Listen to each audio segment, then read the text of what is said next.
बिस्मिल्लाहिर्रहमानिर्रहीम, अस्सलाम वालेकुम। कोशिश करूँगा कि ये लेक्चर जो है वो मैं इंतहाई प्रिसाइजली और इंतहाई आसान ज़बान में आपको डिलीवर करूँ। बेसिकली ये लेक्चर जो है ये आपके लिए भी है, लेकिन इस लेक्चर का ज़्यादातर फ़ायदा जो है वो कानून के तालिब इल्मों के लिए, वकला के लिए है, क्योंकि ये बड़ा ट्रिकी सा कॉन्सेप्ट है और इसको समझने के लिए थोड़ी सी कंसंट्रेशन चाहिए। मैं आपको जो लेक्चर देने जा रहा हूँ वो देने जा रहा हूँ टेंडर ऑफ पार्डन टू अकम्प्लाइस। अकम्प्लस को माफ़ी देना, माफ़ी की पेशकश करना, जिसको आप उर्फ़ आम में कहते हैं वादा माफ़ गुआ। CRPC की जो सेक्शंस हैं, दफ़ात हैं, 337, 338, 339 इसको डील करती हैं। पार्डन किसको टेंडर किया जा सकता है, माफ़ी की पेशकश किसको की जा सकती है, नंबर 1। और माफ़ी की पेशकश किन जराइम में की जा सकती है। ये पेशकश हर उस ट्रायल में जो हाई कोर्ट या सेशन कोर्ट कर रही हो उसमें, यानी कि जुर्म है, जुर्म की जुरिस्डिक्शन जो है वो या हाई कोर्ट के पास है एक्सक्लूसिव, या सेशन कोर्ट के पास है, या जिसकी सज़ा 10 साल तक है, या जिसकी सज़ा 7 साल तक है, जिसमें 261, 216A, 369, 401, 435 एंड 477A। अब क्यों दी जाती है पेशकश अकम्प्लस, हमराई मुल्ज़म को?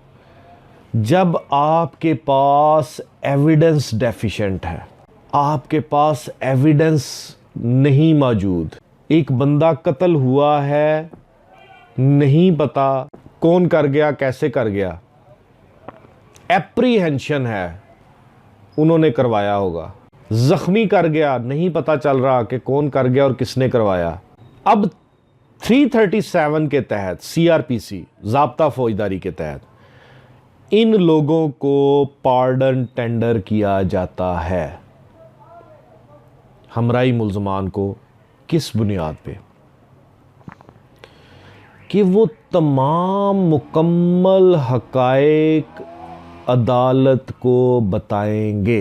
337 के तहत इन्वेस्टिगेशन या इंक्वायरी के दौरान ये पेशकश की जा सकती है। कंडीशन वही है कि फुल एंड ट्रू डिस्क्लोजर तमाम सर्कमस्टांसेस का जो उसके नॉलेज में है और जो उस जुर्म के सरजर्द होने में इन्वॉल्व हैं, उससे मुतल्लिका हैं, और हर उस शख्स का नाम बताएगा जो उसमें इन्वॉल्व है, खा वो प्रिंसिपल अक्यूज्ड हो, खा वो अबैटर हो। अब यहां पे 337 में एक कदगन आ गया। कदगन ये आ गया कि जो हर्ट और मर्डर के केस हैं, जो ज़ख्मों से मुतल्लिका और कत्ल के केस हैं, उसमें पार्डन अपने तौर पर कोई नहीं पेशकश कर सकता। उसमें उस विक्टिम की, खा वो ज़ख्मी है या विक्टिम के लीगल एयर्स की, अगर वो कत्ल हो गया, अगर तहरीरी तौर पर इजाज़तनामा लिया जाएगा उनसे और फिर किसी शख्स को पार्डन की, माफ़ी की पेशकश की जाएगी। अब जब किसी शख्स को देखा जाता है कि इसके पास हक़ाइक़ पूरे हैं, प्रिजम्पशन है, प्रिज्यूम किया जाता है, सपोज किया जाता है कि इसके पास पूरे हक़ाइक़ मौजूद हैं, तो फिर उसको एक पूरी तहरीरी तौर पर समरी बना के दी जाती है कि इस जुर्म की कमीशन में हमारे पास ये डेफिशिएंसी है। अगर ओरिजिनल हालातों वाक़यात नॉलेज आप बता दोगे तो हम आपको वादा माफ़ गवाह बना लेंगे। उस मुकदमे में वो मुल्ज़म है, ना उसके खिलाफ डायरेक्ट एविडेंस मौजूद है या चेन डिस्टर्ब्ड है, ना हमराई मुल्ज़मान का पता है, और अगर पता है तो चेन नहीं है। उस चेन को बनाने के लिए या उस डिस्क्लोजर को करने के लिए पूरा करने के लिए वो उसको पार्डन टेंडर करते हैं। नंबर 1, माफी नामा तहरीरी होना चाहिए, जो मुल्ज़म को हैंड ओवर किया जाए या मुल्ज़म के दस्तखत किए जाए, वो पेशकश तहरीरी होनी चाहिए।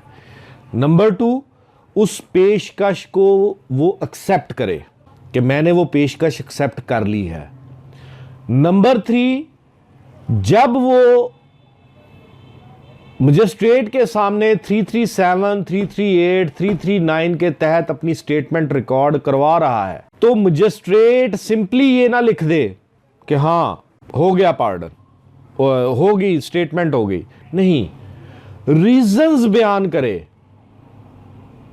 मजिस्ट्रेट फाइल को देखेगा, फाइल को देखने के बाद पढ़ेगा, पढ़ने के बाद पूरा स्क्रूटनाइज करेगा, विटिंग करेगा, विटिंग करने के बाद अगर वो ये समझता है कि हां, अगर ये शख्स ट्रू फैक्ट्स पे डिस्क्लोजर दे देता है और ना सिर्फ वो ट्रुथ बताएगा बल्कि मुकम्मल सच बताएगा, आधा सच नहीं बताएगा, फिर मुकम्मल सच बताएगा, और मुकम्मल सच बताने के बाद जब वो ये इस केस की नोयत चेंज हो जाएगी।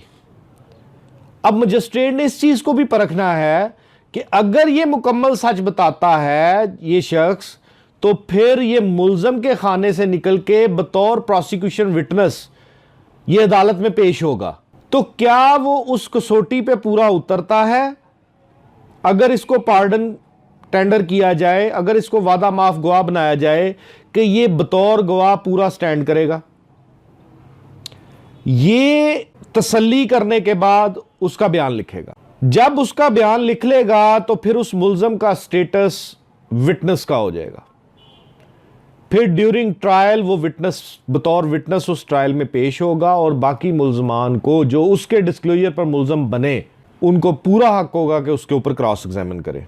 तीसरा, मजिस्ट्रेट उसको यह भी बताएगा कि भाई तुम्हें यह पार्डन टेंडर किया जा रहा है, अगर तुमने मुकम्मल सच बता दिया और वो करॉबरेट कर गया, वो मुमासलत इख्तियार कर गया बाकी हकाइक के साथ, तो फिर तुम्हें जब तक इस ट्रायल का फैसला नहीं होगा तुम्हें जेल के अंदर रखा जाएगा, तुम जेल के अंदर रहोगे। विजडम क्या है वो बात की बात है, कहते हैं तो अभी बता देता हूं, उसके नीचे विजडम उसकी प्रोटेक्शन है, लेकिन ये हार्ड एंड फास्ट रूल नहीं है, इनकी एक्सेप्शन मौजूद हैं।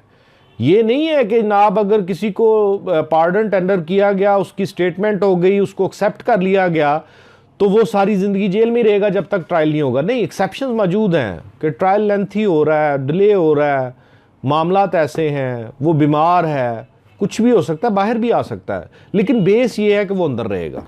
अब सवाल ये पैदा होता है कि क्या ड्यूरिंग इन्वेस्टिगेशन और ड्यूरिंग ट्रायल ही पार्डन टेंडर किया जा सकता है? Answer to that question, no. Trial के दौरान भी पार्डन टेंडर किया जा सकता है अगर ट्रायल को कंडक्ट करने वाला जज, प्रिजाइडिंग ऑफिसर, जज जो है, अगर वो ये समझे कि जो वाकयात सामने आ रहे हैं उनमें एक ऐसा बंदा है, अगर ये पूरे दुरुस्त हकायक बता दे तो इस केस का के असल हकायक सामने आ जाएंगे और फैसला करने में आसानी होगी इंसाफ के मुताबिक। अब एक कदगन आ जाता है कानूनी। कानून शहादत कहता है कि को अक्यूज्ड का बयान को अक्यूज्ड के खिलाफ इनएडमिसिबल इन एविडेंस है। अब अप्रूवर ने जाके बयान दे दिया, पार्डन एक्सेप्ट कर लिया, वादा माफ गवाह बन गया। अब एक मुल्ज़म ने उस पार्डन को चैलेंज कर दिया। उन्होंने कहा जी कि हमें इस मुल्ज़म के बयान पे मुल्ज़म बनाया गया है, जिसकी वजह से हमारे साथ नाइंसाफ़ी हुई है। उसने अपनी जान बचाने के लिए सारा मलबा हम पे थोप दिया। अब इसमें कोर्ट्स का क्या व्यू है, मैं आपको जजमेंट भी बता देता हूं। कोर्ट्स का व्यू ये है कि उस मुल्ज़म के बयान पे सिर्फ आपको अलेज किया गया है, आप पे इल्ज़ाम लगा है, क्योंकि अब वो मुल्ज़म नहीं रहा, वो गवाह की शक्ल इख्तियार कर गया है, तो आप ऐसा ही समझे कि वो आपके खिलाफ एक गवाह है। और गवाह जब ट्रायल के दौरान पेश होगा तो आपको उस पे जिरा करने का मुकम्मल हक होगा। इसलिए आपको कोई प्रेजुडिस नहीं है, आपकी हक तलफी कोई नहीं हो रही, आपके साथ नाइंसाफी नहीं हो रही। 2005 YLR page 1728, 2016 PCRLJ Pakistan criminal law journal page 714 Lahore high court Lahore. इसमें यह होल्ड कर दिया गया कि सिर्फ वादा माफ गवाह के बयान पे किसी को कन्विक्शन नहीं होनी।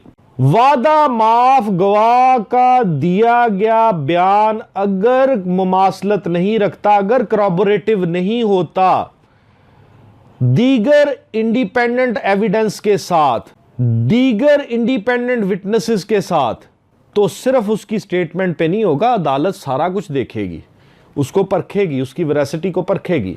अब इसमें कुछ एम्बिग्विटीज आ जाती हैं, उसको भी कोर्ट्स ने रिड्रेस किया। अगर ये साबित हो जाता है कि अप्रूवर जो है जिसको पार्डन टेंडर किया गया है, फर्ज करें 1 जनवरी 2018 में उस शख्स को मजिस्ट्रेट के सामने पेश किया जाता है कि जनाब इसको पार्डन टेंडर किया गया है, इसने एक्सेप्ट कर लिया है। मजिस्ट्रेट अपनी तसल्ली करता है, तसल्ली करने के बाद उसका बयान लिख लेता है।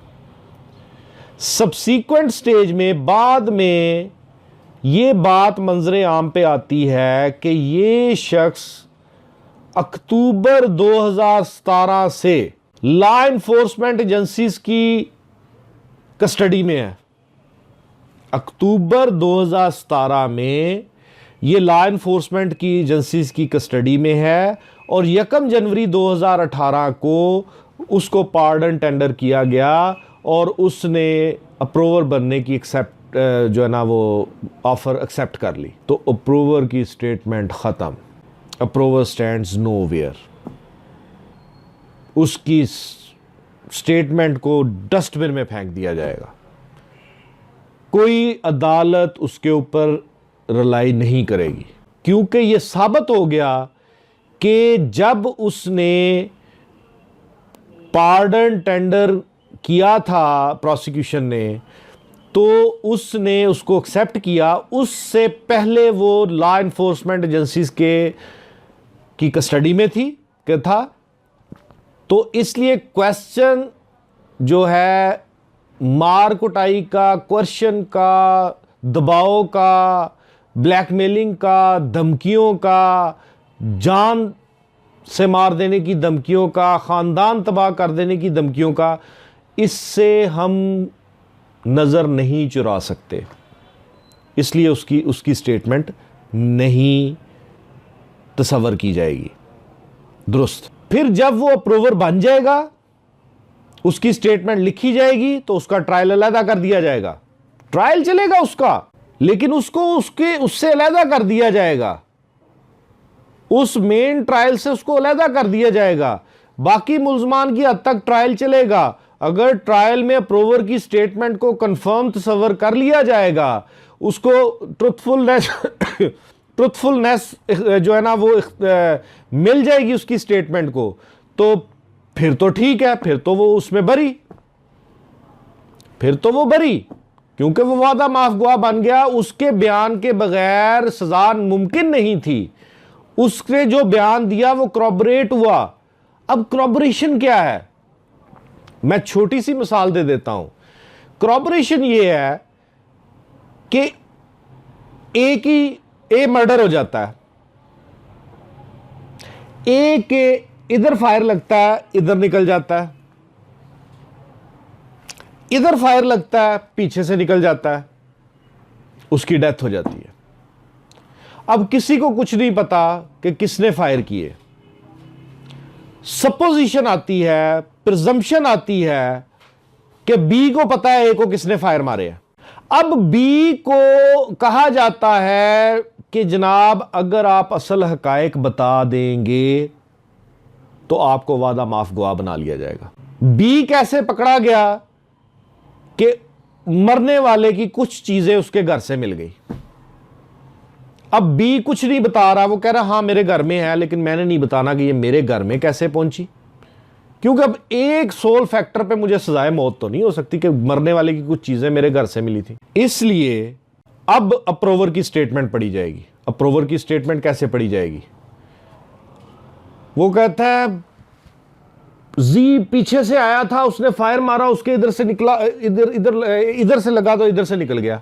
यानी कि वो कहता है कि नाब इस हाथ से आया, इधर से मारा, इधर से निकल गया। पीछे से आया, उसने कमर पे मारा और इधर से निकल गया।